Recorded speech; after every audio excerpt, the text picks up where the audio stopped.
G'day guys, it's Joel mate, Big J here. Welcome to another edition of Aussie Boxing Talk. And today, September 3rd, 2025. Unfortunately, the boxing world has been in mourning again for the last couple of days with the loss of Aussie Joe Bugner. For those of you who don't know who Aussie Joe was, he was a Hungarian-born British fighter who had a fantastic career of 69 wins, 13 losses and 1 draw. His career spanned from 1967 all the way up until 1999 with, I think, an 8-year age gap between the late 80s and mid-90s. He twice fought Muhammad Ali, once in 1975 for the title, in 1973 when Ali wasn't champion. Fought Joe Fraser. I think Joe's got to be one of the only guys in history to fight both Joe and Marvis Fraser. So he fought Joe Fraser in 1973, then fought his son, I believe 10 years later in 1983. I'm just looking at his record now. Yep, Marvis Fraser, 1983. Unfortunately, he lost to both Frasers.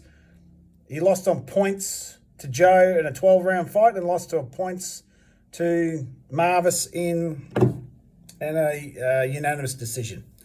So he also fought the likes of Frank Bruno, Jimmy Ellis. He retired in 1987 after moving to Australia in 1986. He actually was on commentary for the legendary Lester Ellis v. Barry Michael fight in the Melbourne Pavilion in 1985. Easily, still to this day, one of the best Aussie fights of all time. In 1998, he fought a fellow called James Smith and became the WBF heavyweight champion. He returned to the ring in 95 after George Foreman's iconic and historic win over Michael Moore in 1994, regaining the heavyweight title. And he thought to himself, well, if George can do it, why can't I? So, and those who don't remember, Joe Bugner was actually in a few feature films. He was in the Street Fighter movie with Jean-Claude Van Damme in 1994. He played a henchman. He would play the guy that whipped E. Honda with the cane and then punched out Balrog. So it was only a short cameo. Half of that film was filmed in Australia at the time. Joe did move to Gold Coast, Southeast Queensland, Gold Coast, Brisbane area. And of course, thoughts and prayers are with his family for Joe Bugner, one of the greats, not just of Aussie boxing, but of boxing in general. So to come back at, in his mid-40s and have a 8-1 record is pretty good. But what we're talking about today, so sort of like another response video to Lyndon's video talking boxing the other day. Firstly, the current affair story with Shanika Johnson. I don't mind these sort of things because, it's getting exposure for boxing and there's no beating around the bush. Shanika Johnson is an undisputed champion. And the one thing I want to talk about is that they're saying that Shanika is the first Australian to win undisputed, either male or female. That's bullshit. All right? First of all, Shanika's not Australian. Shanika's a Kiwi. All right? She wasn't born here and she came here, I think, when she was about 15. So take that as you will. Do I consider her an Aussie fighter? Well, yeah, sort of.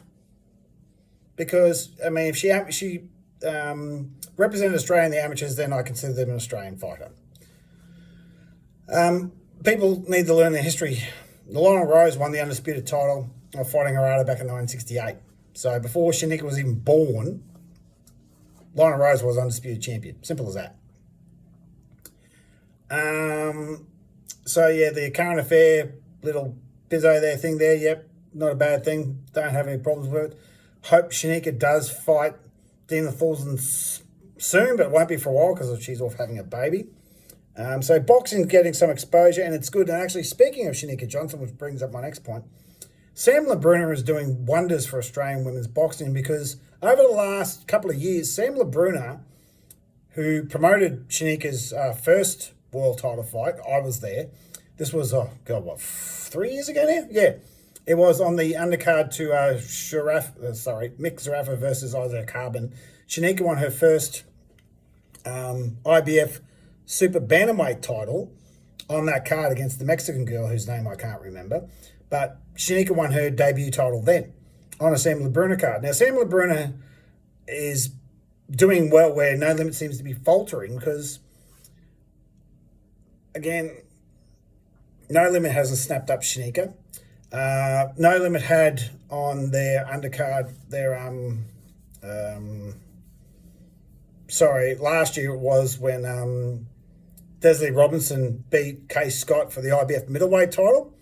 No Limit, I don't know why No Limit didn't snap up Desley Robinson then, because Desley Robinson on a Sam Lubruna card again went and had the unification bout, the biggest prize in Australian women's boxing history against Chloe Chaos, had a unified fight. So it was Desley's IBF middleweight title versus a vacant WBO middleweight title.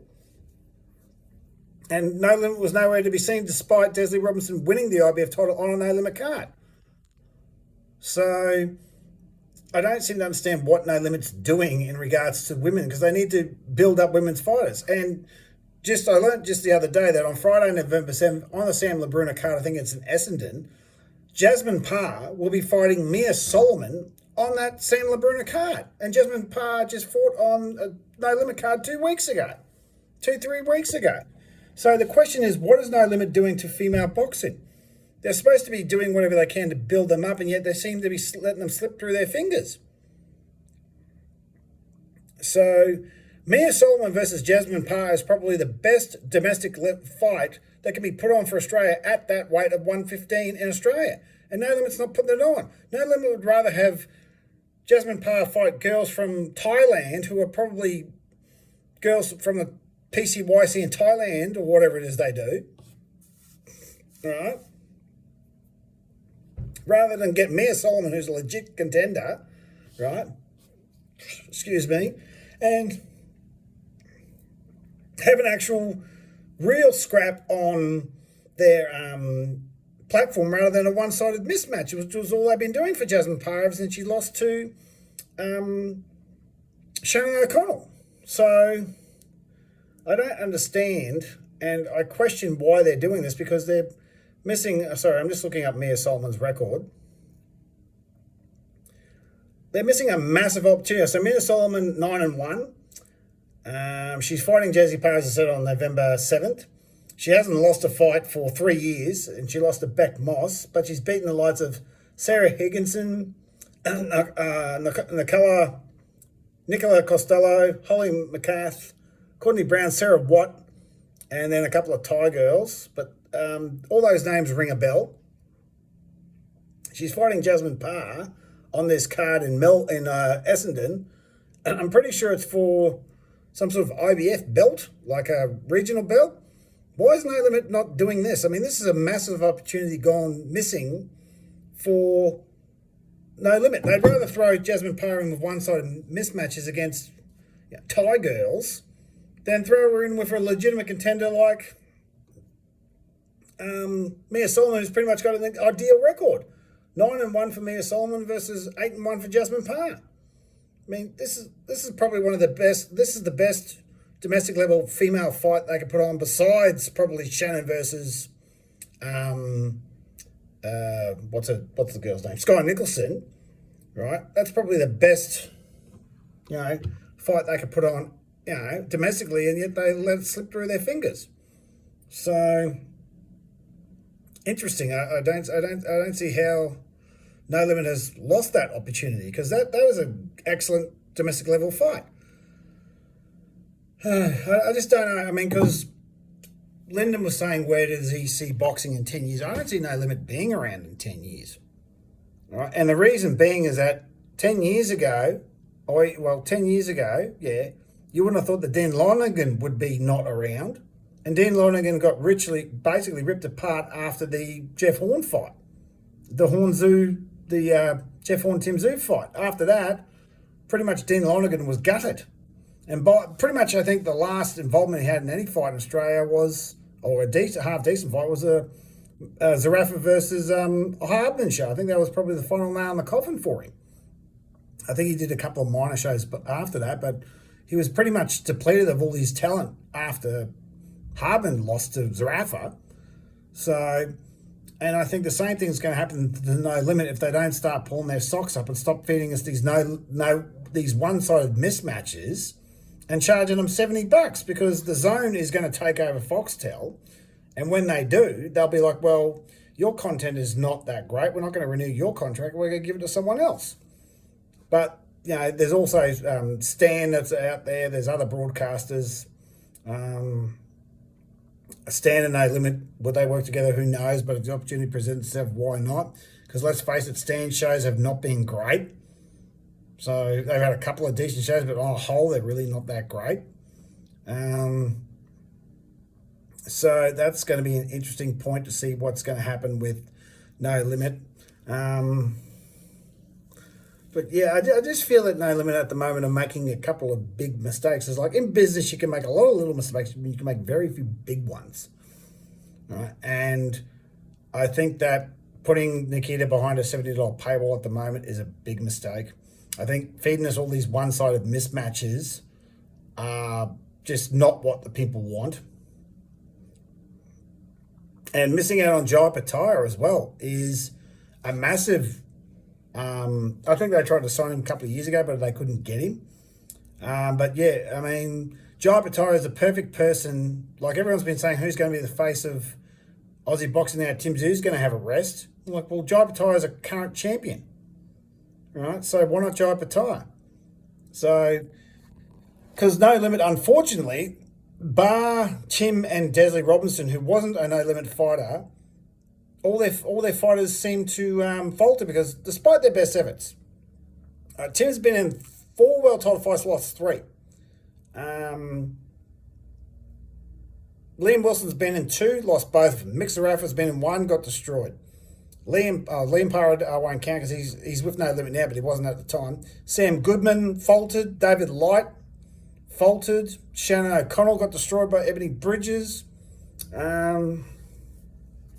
There might have been a couple, might have been 1 or 2 more in there. Actually, Lynn Sandstrom, she was supposed to win a title against Argentinian, but she lost. But yeah, another No Limit card. It's like No Limit fighters can't seem to get the job done despite No Limit's best efforts to get them the opportunity. Now, No Limit do give them the opportunity, absolutely. They do a brilliant job of getting their fighters the opportunities, but the fighters just can't seem to get the job done. And it's unfortunate. And another thing I brought up on Linda's show on Monday is that the PBS faltered. Premier Boxing Series on 7 Plus faltered because their main fighters didn't win their world title fights.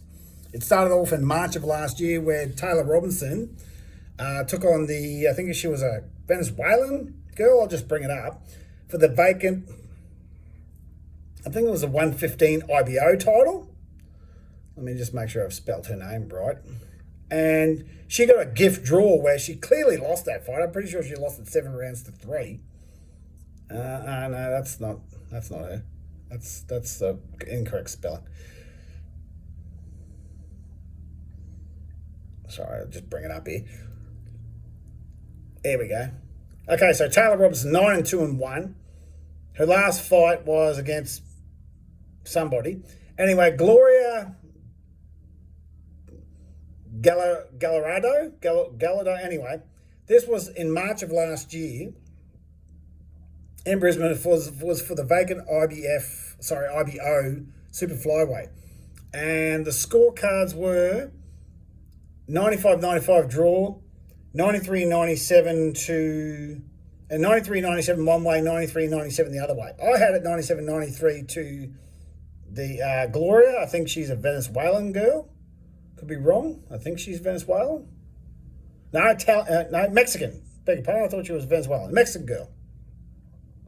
I had it 7 rounds to 3 to the Mexican girl. And obviously they gave her a draw to save face because there's no way in hell Taylor won that fight. And she has lost, and she got beat in her last fight, and she hasn't fought since March. So... yeah, and I think she fought in Mexico her last fight, so that didn't happen. And also the one thing that didn't happen was Alex Winwood didn't win his fight either. I mean, he got dropped 3 times.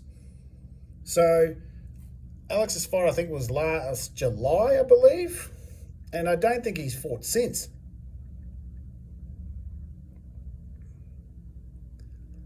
I'm just looking now, sorry. I should have had all this brought up before I started, but, anyway.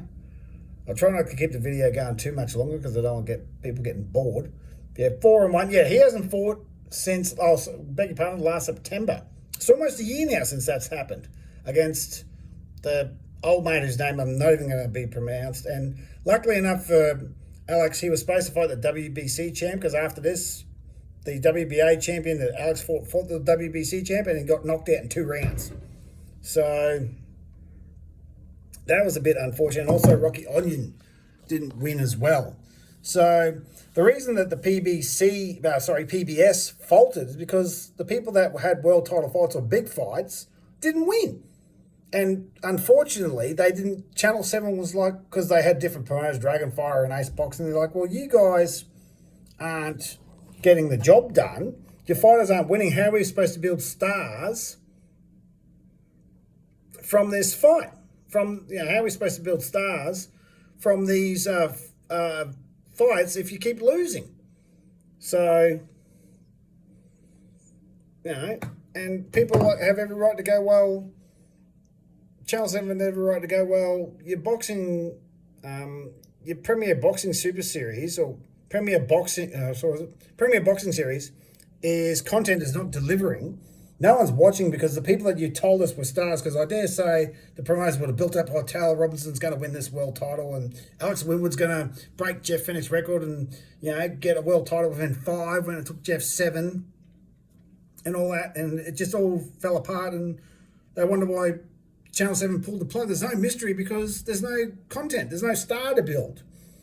And if you haven't got a star to build, it's going to be pretty bad. And I'm just wondering, what's going to happen to Australian boxing in 10 years? Tim and the Kid will be gone. So who's going to be the next star to come up in the next decade? Obviously, there'll be somebody, because really the biggest lull in Australian boxing was probably between the Lionel Rose era and the Fennick era, because that kicked off, Lionel Rose retired, I think, in the 70s. There was a good probably 9-10 years because Fennick and Ellis and Michael didn't kick off until the mid-80s, 1985. All right? That era lasted, the Fennick-Lester era lasted about 11 years. That died off in 96. Then it was a Kostya era, but Mundine pretty much saved it in 2000. And then Jeff Horn took over, and then Tim Zoot took over, and Tim Zoot's currently the man of Australian boxing. But there'll always be somebody, but will Australian boxing be as big as it is now, or what it was 20 years ago when Mundine and Green were running around?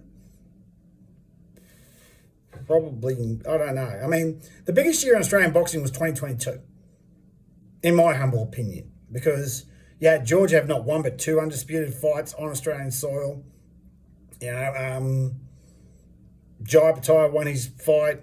Ebony Bridges, had the biggest female fight against Shannon O'Connell, even though it was internationally. So anything can happen. I mean, boxing is a sport where things can happen just like that. 1 minute they're a star, next minute they're nobody. So it's interesting to see what is actually going to happen. I'm looking forward to it as always. I mean, I've heard that there's a no limit event in Melbourne on October 11th. I'm going to try and I will see if I can get to that. But that's pretty much a wrap. Oh yeah, I said Jai Pattai's taken on Sin Cara. It's been announced. I don't have a problem with it. It's an IBF mandatory. People may say, another crap fight for Jai, but I think it's fine. Another point, Jai needs to stay as far away from heavyweight as possible because his frame will not be able to handle another 20 or 30 pound. I think if he blows up, because he walks around at 210, right? If he blows up to 230, 240, I don't think he's going to be able to carry the weight because he doesn't have the frame to do it because he's a natural 92, 93 kilo man. So if he moves up if he goes heavy, he'll muscle block and all that. That'll slow him down. It won't speed him up, but he's not Usyk.